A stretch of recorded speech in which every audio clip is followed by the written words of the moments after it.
അല്പാൽപമായി പറഞ്ഞു കേട്ടിരുന്ന കാര്യം ശരിവെക്കുന്ന വിധത്തിൽ വാർത്ത വരുന്നു. നമ്മൾ ഈ ഗൾഫിലൊക്കെ കഴിയുന്ന ഇന്ത്യക്കാർ പാസ്പോർട്ട് പുതുക്കാനോ പാസ്പോർട്ടുമായി ബന്ധപ്പെട്ട കാര്യങ്ങൾക്ക് പോകുമ്പോൾ ആ ഒരു ഫീസിലെ വർധനവ് ജൂലൈ 1 മുതൽ പ്രാബല്യത്തിൽ വരികയാണ്. പാസ്പോർട്ടിൻ്റെ ഫീസ് ഏതാണ്ട് 75% വരെ വർദ്ധിക്കുന്ന സാഹചര്യമാണെന്ന് മിനിസ്ട്രി ഓഫ് എക്സ്റ്റേണൽ അഫയേഴ്സ് പറഞ്ഞിരിക്കുന്നത്. യിൽ നിന്നും ഔപചാരികമായിട്ട് അറിയാൻ കഴിഞ്ഞു എന്ന വിധത്തിൽ വാർത്തകൾ ഇപ്പോൾ വരാൻ തുടങ്ങിയിട്ടുണ്ട്. പഴയ ആ എയർ സുവിധ വീണ്ടും വരികയാണ്. അതിനു മുമ്പ് വളരെ പ്രധാനപ്പെട്ട ആശ്വാസം നിറയുന്നൊരു വാർത്ത ഒമാന്റെ വിദേശകാര്യമന്ത്രി ഇന്ന് ബഹ്റൈനിൽ പറഞ്ഞത് നമ്മളെല്ലാവരും അറിയണം. ലോകത്തിന് മുഴുവനും സന്തോഷവും സമാധാനവും കൊണ്ടുവരുന്ന ഒരു വാർത്തയായി മാറുകയാണ്.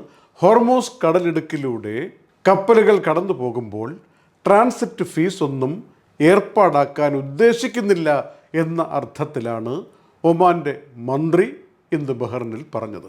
GCCയിലെ എല്ലാ വിദേശകാര്യ മന്ത്രിമാരും അമേരിക്കയുടെ വിദേശകാര്യ സെക്രട്ടറിയുമുള്ള യോഗത്തിലാണ് ഒമാൻ നിലപാട് വ്യക്തമാക്കിയത്. നേരത്തെ ഒമാനും ഇറാനും ഒക്കെ ഈ വിഷയത്തിൽ സംസാരിക്കുകയും ഇറാൻ ഒരു ഫീസ് ഏർപ്പാടാക്കണം എന്നതൊക്കെ നിർബന്ധപൂർവ്വം പറഞ്ഞുകൊണ്ടിരിക്കുകയും ചെയ്ത സാഹചര്യം അറിയാവുന്ന നമുക്ക് ഒമാൻ എടുത്തിരിക്കുന്ന ഈ നിലപാട് ലോകത്തിന് മൊത്തം എണ്ണവില താഴേക്ക് കൊണ്ടുവരാനും ജീവിത ചെലവുകൾ കുറയ്ക്കാനും ആശ്വാസകരമായിട്ട് യഥേഷ്ടം എണ്ണയും അനുബന്ധ സാധനങ്ങളും കിട്ടാനും ഒക്കെ കാരണമാകുമെന്ന കാര്യത്തിൽ യാതൊരു സംശയവും വേണ്ട. ഏതായാലും ഇത്തരത്തിലുള്ള ജീവകാരുണ്യപരമായ ഇടപെടലുകൾ ഒമാൻ്റെ ഭാഗത്തു നിന്നും മൊത്തത്തിൽ ഗൾഫ് മേഖലയുടെ ഭാഗത്തു നിന്നും ഉണ്ടാകുന്നത് യുദ്ധാനന്തര കാലഘട്ടത്തിലെ ആശ്വാസ വർത്തമാനങ്ങളിലൊന്നായി മാറുകയാണ്. എയർ സുവിധയിലേക്ക് വരുമ്പോൾ അതിൻ്റെ 2ാം എഡിഷൻ ഇന്ന് ജൂൺ 25 മുതൽ ഇന്ത്യയിൽ പ്രാബല്യത്തിൽ വരുന്നു.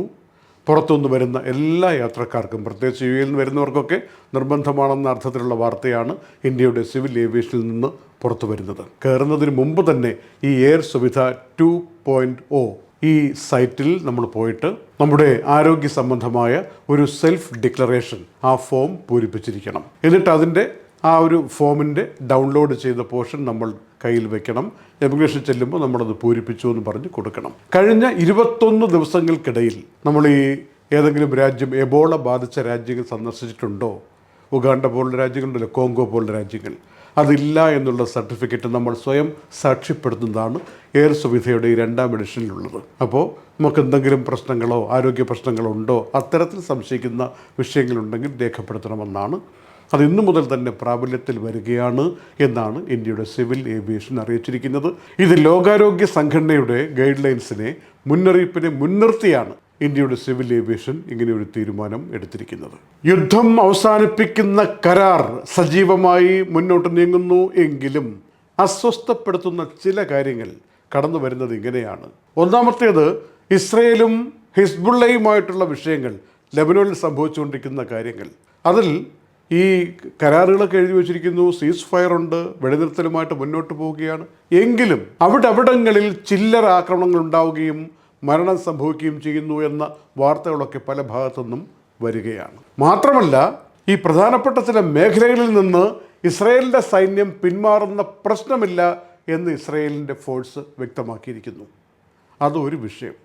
രണ്ടാമത്തെ ഒരു തർക്കമായിട്ട് നിൽക്കുന്നത് ഇറാൻ്റെ ഭാഗത്ത് നിന്ന് പാർലമെൻറ്റ് സ്പീക്കർ ഗലിബഫ് തന്നെ പറഞ്ഞിരിക്കുന്നു, ഈ മരവിപ്പിച്ച സ്വത്ത് വിട്ടുകിട്ടുമ്പോൾ അതെങ്ങനെ ചെലവാക്കണം എന്നതിനെക്കുറിച്ച് അമേരിക്ക പറയുന്ന കാര്യങ്ങൾ ഞങ്ങൾക്ക് അംഗീകരിക്കാൻ കഴിയില്ല എന്നാണ്.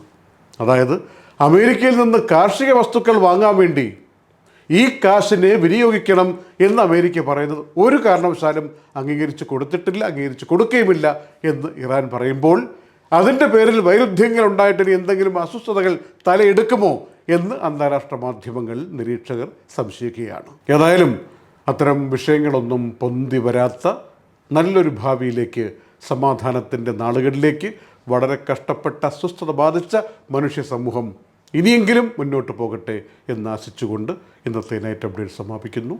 നന്ദി. Night Updates supported by ELL Properties, Kalyan Jewelers, Gentle Park, Best Quality Linen and Cotton, Lulu Supermarket, Hypermarket and Department Store, Fira Foods, Al Nasood Cargo, Gold Star Rent-A-Car, Dr. Rasina's Ayurvedic Clinic, Iron Gold and Diamonds, Choco World, Partha Signature Abu Shagara Sharjah, ABC Cargo and Courier, Hashim Hypermarket.